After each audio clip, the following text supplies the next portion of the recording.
With Darren Smith. We are live on Radio Row. It is Chiefs Kingdom Friday. It is, of course, Red Friday in Kansas City. I am live on Radio Row, site of Super Bowl 57, where the Kansas City Chiefs will be taking on the Philadelphia Eagles this Sunday. This Sunday kickoff time here locally is 4:30 back in Kansas City, state of Missouri. It is 5:30 p.m. With me, I am blessed to have the Honorable Lincoln Hough joining us. He is the chairman of the Missouri Senate Appropriations. Senator, good morning to you. Thank you so very much. And I see you got the assignment. You knew the assignment when you came on board this Hey morning. man, it's even Had if that you're red not and in white on. even if you're not in Kansas City right now, it's still Chiefs Friday. It's Red Friday. The boys are wearing red down here, so no, we're all excited. This is going to be a great weekend, and thanks for having me on this morning. Not a problem. We'll get into the game just a little bit, but gotta hit the hard hitting questions first and foremost. People who listen to the show, watch the show, they know if I don't like to do nothing else, I love making sports bets, parlays, and all that good stuff. The problem is that me living in Kansas City and where I live, I have to drive by 10, 15 minutes across over to the Kansas state line to place my bets. Now, for someone who lives in Missouri as a taxpayer, and I know that you in politics, I grew up in politics, so I know all the ins and outs how the sausage is made.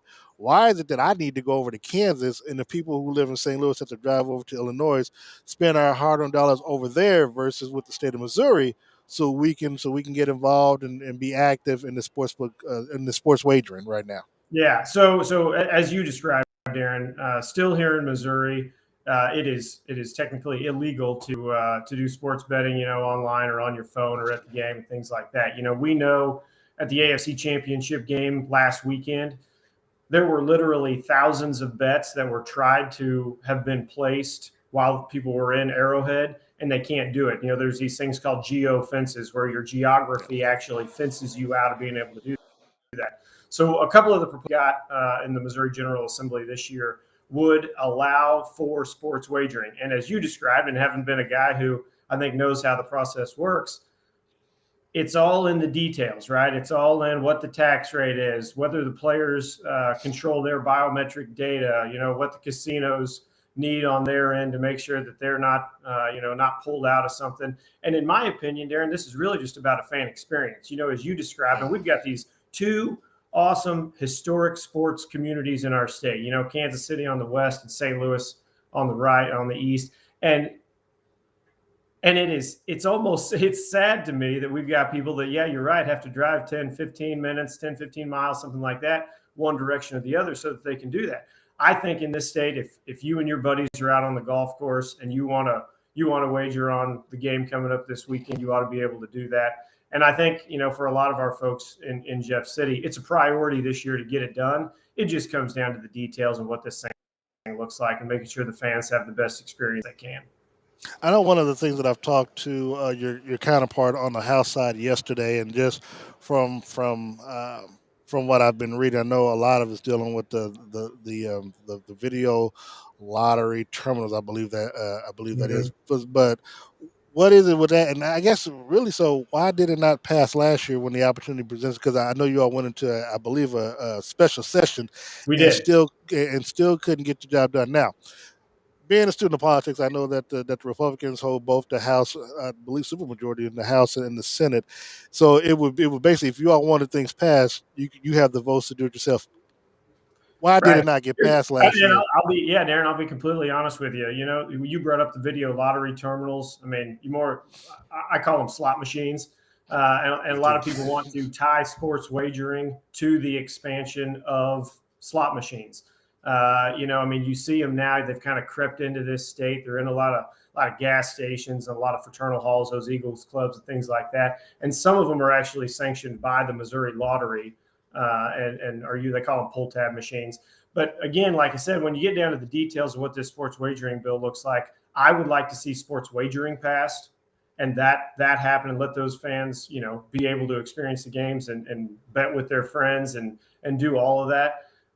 And we've got other members that say, well, if we're going to pass something in this gaming space, they want to see the expansion of VLTs. And I'll be honest with you, the Missouri Senate, I don't think I've been there. I just started my second term.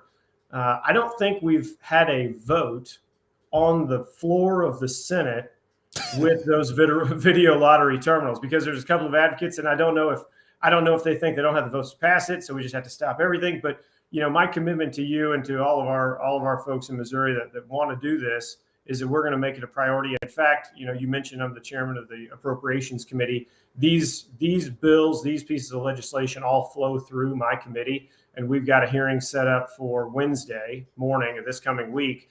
And we've got right now 2 different proposals in front of our committee. And I know the House, our counterparts in the House, had a hearing this last week on a similar bill. So you're going to see these things start to move, and hopefully we can get it done this year. Last question on this before we switch Sure. to the game.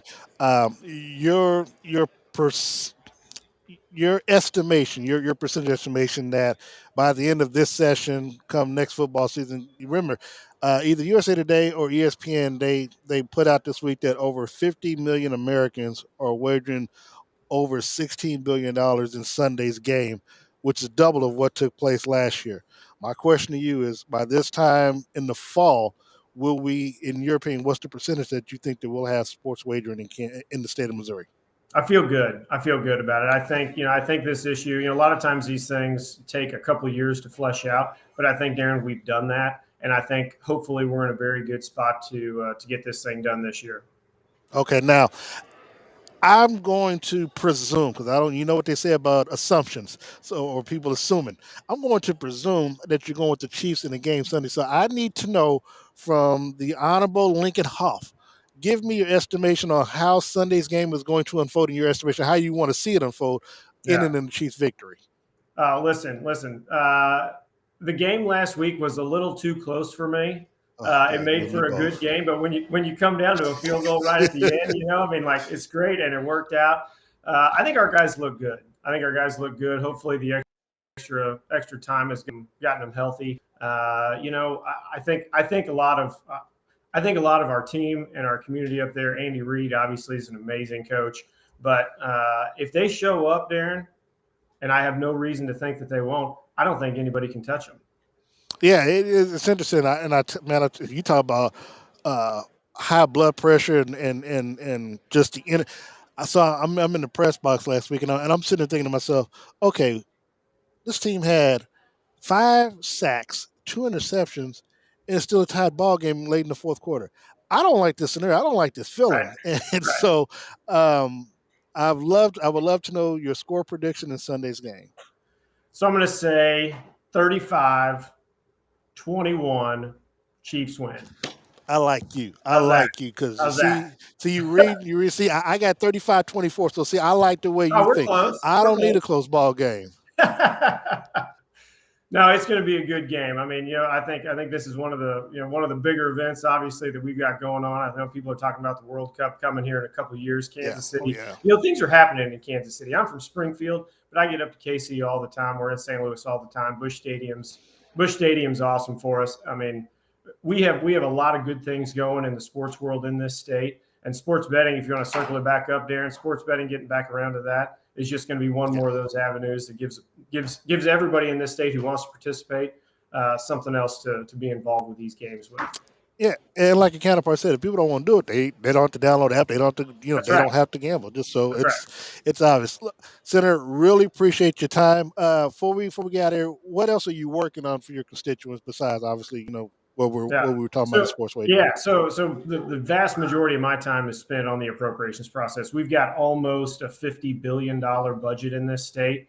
And every one of those dollars is, in my opinion, is important, and we need to know what they're being used for and how they're being used to best serve the people in the state. We had a whole lot of federal money come into the state last year, like everybody did, and so we're still working through some of those kind of big capital investments.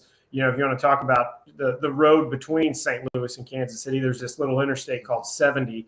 Needs massive improvements, needs a whole lot of work, and that right there is going to be a big priority for us this year.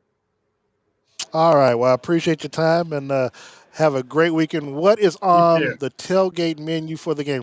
What's on the Super Bowl menu this Sunday? Yeah, so I've got some buddies, and they have already been having their smokers fired up. So we're gonna have a whole lot of ribs around the house come Sunday. Ooh, you're talking that love language, Senator. Appreciate your time. Thank you so very much, Anytime. Hannibal Lincoln. Darren, have a great weekend. I will. Go Chiefs. Talk to you Go soon. Chiefs. And want to thank Cheryl Dozier for setting this meeting up. We'll be back after this timeout. KC Cocktail Company is proud to announce their first annual nonprofit giveaway. Paige White and KC Cocktail Company believe in giving back to their community, and they are giving away a $500 bar credit to a deserving Kansas City not-for-profit organization. KC Cocktail Company knows that hosting a gala, fundraiser, donor dinner, or golf tournament can be expensive, so they are donating the bar credit to be used to help raise money toward any event that the nonprofit sees fit. What nonprofit do you love supporting? Here's your chance to help them out even more. Check out the nonprofit page on KC Cocktail's website at www.kccocktailco.com and enter in their info, and Paige will enter them into a drawing, as well as contact them on other ways that KC Cocktail can help support them. Feel free to call or email KC Cocktail Company directly for more information at 816-456-4388